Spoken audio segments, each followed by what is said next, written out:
بسم الله الرحمن الرحيم. سأل سائل بعذاب واقع للكافرين ليس له دافع من الله ذي المعارج تعرج الملائكة والروح إليه في يوم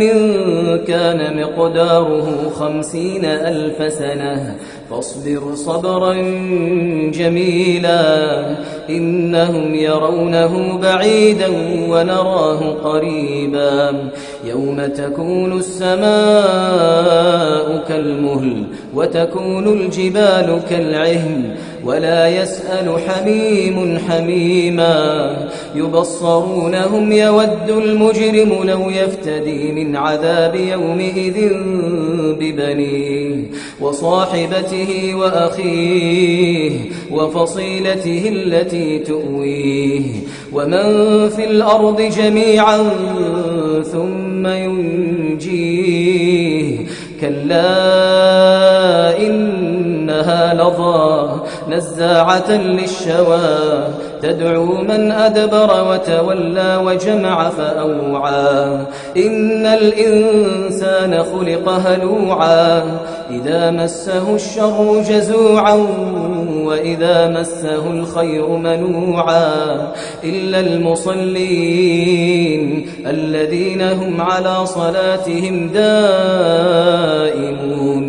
والذين في أموالهم حق معلوم للسائل والمحروم والذين يصدقون بيوم الدين والذين هم من عذاب ربهم مشفقون إن عذاب ربهم غير مأمون إن عذاب ربهم غير مأمون والذين هم لفروجهم حافظون إلا على أزواجهم أو ما ملكت أيمانهم فإنهم غير ملومين فمن ابتغى وراء ذلك فأولئك هم العادون والذين هم لأماناتهم وعهدهم راعون والذين هم بشهاداتهم قائمون والذين هم على صلاتهم يحافظون أولئك في جنات مكرمون